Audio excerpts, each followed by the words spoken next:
기재부가 민심과 동떨어진 결정을 하게 되면 그 책임은 민주당이 진다라는 걸 절대 잊어서는 안 됩니다.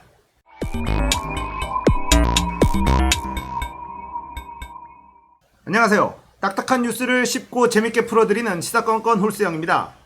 자, 이번에 다룰 이야기는 그래도 믿을만한 민주당 의원, 이탄희 의원 이야기입니다. 자, 오늘 영상 시작하기 전에 광고! 자, 채널 홀수영, 20, 30대들의 관심사 위주로 컨텐츠를 올리고 있는 채널 홀수영의 새 영상 올라왔습니다. 여러분들이 많이 봐주셔야 돼요. 구독도 좀 많이 해주시고, 지금 20, 30대들이 어떤 이슈에 민감한지, 어떤 고민을 하고 있는지 이런 것도 많이 좀 확인해 주시면 감사하겠습니다. 아래에 링크 걸어 놓을게요. 많은 시청 부탁드릴게요. 자, 민주당에 대한 비판, 요즘에 제가 목소리를 좀 높이고 있습니다. 실망스러워서이기도 하지만 좀 제발 잘해라 라는 이야기이기도 합니다. 아무리 민주당이 못한다 한들 젖장놈들이 권력을 잡는 것보다는 낫다, 뭐 이런 생각 많은 분들이 가지고 계실 거긴 합니다. 그런데 이걸로 만족할 수는 없잖아요. 민주당의 180석 가까운 이 의석이 다음번에도 있을까요? 없을 거예요. 이렇게 한다면 없을 겁니다. 하지만 민주당에서는 열심히 일하고 정말 국민들 속 시원하게 해주는 국회의원들이 그래도 몇 명 있습니다. 그 중에 한 명 이탄희 의원. 자, 이탄희 의원이 페이스북에 글을 올렸는데요. 바로 이런 거였어요. 우리가 원하는 국회의원의 모습.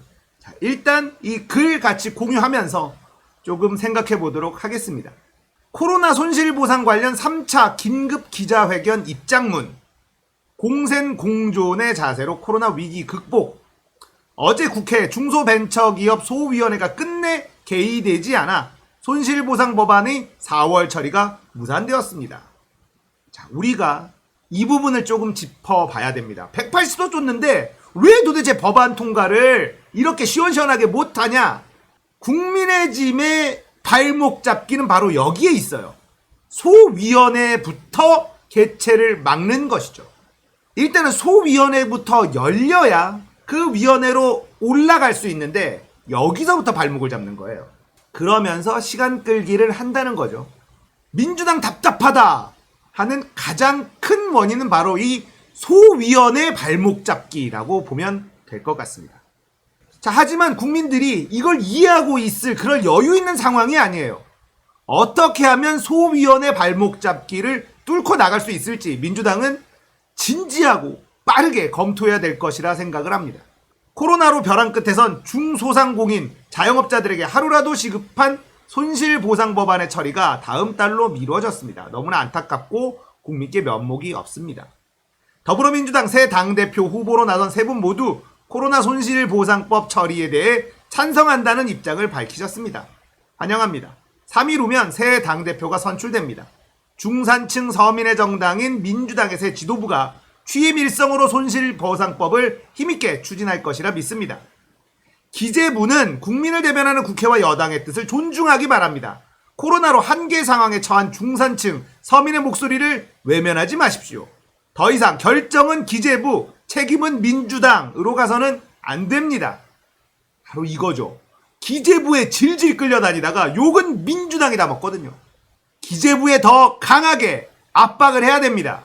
할 수 있습니다. 국회가 힘이 약한 곳이 아니에요. 할 수 있습니다. 우리 국민은 1년 전 총선 민심을 통해 코로나 감염병으로 인한 위기를 각자 도생의 방식이 아니라 공존 공생의 방식으로 극복하자는 뜻을 천명한 바 있습니다. 문재인 대통령께서도 올해 1분기 경제 성장률이 코로나 이전 수준을 넘어섰다는 말씀과 함께 회복과 도약은 포용 없이는 이룰 수 없다고 강조하셨습니다. 자, 지금 경제 지표가요, 엄청 좋아요. 코로나 이전보다 더 좋습니다. 언론에서 다뤄주고 있진 않지만 지금 성장률도 예상치를 훨씬 웃돌고요. 소비 심리 지수도 예상보다 훨씬 웃돌고, 이러다 보니까 이제 생산자 물가 지수, 소비자 물가 지수도 생각보다 굉장히 위쪽에서 잡힐 것 같아요. 자, 대한민국 경제가 활발하게 돌아가고 있다는 뜻인데, 문제는요, 이렇게 잘 되는 곳은 결국 수출 기업이라는 겁니다. 대다수의 국민들한테는 와닿지가 않아요. 그렇다면 이렇게 경제가 잘 돌아가고 있을 때 정부는 서민들, 국민들에게 뭔가 체감될 수 있도록 수출이 잘 되고 이러니까 우리 삶도 조금 나아지는구나 라고 느낄 수 있게 무언가를 해야 되는데 그걸 못하고 있잖아요. 그러니까 수출이 잘 된다, 경제 성장률 몇 %다 뭐 이렇게 해도 국민들은 더 화가 나는 거예요. 뭐 하는 거냐, 성장률 좋아, 수출 잘 됐어, 그래서 어쩌라고. 지금 코로나 때문에 장사도 못하게 하고 돈도 없고 점점 경기가 말라가는 게 체감되고 있는데 우리 삶과 수출하고는 아무 상관이 없는데 자화자찬하고 앉아있냐, 이런 욕먹기 딱 좋은 분위기예요. 민주당에서 움직여야 됩니다. 자, 정부의 경제정책은 굉장히 잘하고 있다라는 것이 지표로 나오고는 있어요. 하지만 서민들이 더 화가 날 수도 있는 그런 지표라는 거 기억하고 있어야 됩니다. 공존공생과 포용에 대한 국민적 신뢰가 무너지면 K방역의 성과도 물거품이 될 수 있습니다. 상처뿐인 코로나 극복이 되지 않아야 합니다. 국민의힘은 더 이상 손실보상법을 정책의 도구로 사용하지 말아주시기 바랍니다. 말로는 중소상공인을 위한다고 하면서 상생연대 3법에 포함한 협력이익공유제 관련 법인 심의조차 거부하고 손실보상 재원 마련에 대한 입장조차 마련하지 않았습니다. 중소상공인에 대한 야당의 이런 표리부동한 태도를 우리 국민은 꿰뚫어 보실 것입니다. 앞으로 추가적인 코로나 민생 법안들이 이어질 예정입니다. 저희들은 민주당 코로나 입법 TFT에 적극 참여하여 책임있게 행동하고 그 과정을 투명하게 국민들과 소통하겠습니다. 감사합니다. 이런 글을 올렸어요. 자, 코로나로 강제로 문 닫은 가게들도 꽤 많았습니다. 자, 국가가 이거는 손실보상을 해줘야 된다. 헌법에는 규정이 돼 있어요. 그런데 실제로 시행할 법이 미비합니다. 그래서 이 손실보상법안을 통과시키려고 하는데 국민의힘이 발목을 잡고 있는 상황이다. 자, 여기서 지금 정부 관료들의 입장은 뭐냐면 선별지급, 재난지원금 선별지급으로 이미 다 나갔다. 그래서 손실보상을 하기 어렵다라고 얘기합니다. 자, 바로 이런 부분이에요. 홍남기 기재부가 빅동을 싸놓은 겁니다. 재난지원금 선별지급 하지 말아야 되는 이유였죠. 보편지급으로 하고 문 닫았던 가게들 따로따로 이 손실보상법안을 기준으로 해서 그렇게 손실보전을 해주면 아무 문제 없었을 겁니다. 선별지급을 몇 차례 더 했습니다. 그런데 대한민국 경제에 느껴지는 효과는 1도 없었고 돈은 돈대로 썼어요. 누구를 위한 지출이었습니까? 이런 부분에 있어서 일단 선별지급을 주장했었던 이낙연 대표의 잘못이 굉장히 크고 문재인 대통령도 자유로울 수는 없을 거예요. 좀 더 강력한 의지를 보여줬으면 어땠을까 하는 아쉬움이 너무 많이 남아요. 그리고 여전히 홍남기를 끼고 있는 것도 저는 개인적으로 불만이 매우 많습니다. 결정은 기재부가 하고 책임은 민주당이 지는 이런 모양새를 바꿔나가야 된다라는 이탄희 의원의 이야기는 정말 핵심을 찌른 이야기라고 생각을 해요. 이제부터 기재부가 민심과 동떨어진 결정을 하게 되면 그 책임은 민주당이 진다라는 걸 절대 잊어서는 안 됩니다.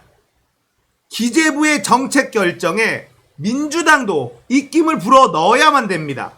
포퓰리즘 이야기하죠. 대한민국 국민들 수준을 너무 무시하는 거예요. 포퓰리즘에 흔들리는 그런 사람들이 아닙니다. 대한민국 국민들 수준이 엄청 높아요. 보편지급, 재난지원금 보편지급, 이재명 도지사의 기본소득 이런 이야기를 할 때 꽁돈 생기니까 좋구나 이렇게 생각하는 사람이 의외로 적습니다.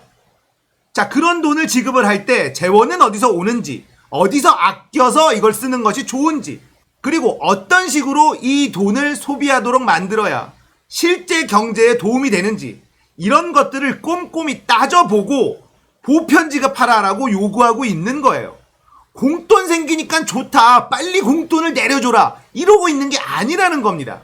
오히려 이낙연 대표 때의 이 최고위원들, 이 당 지도부가 선별지급을 결국을 선택한 것, 이 잘못을 인정하고 사과해야 됩니다.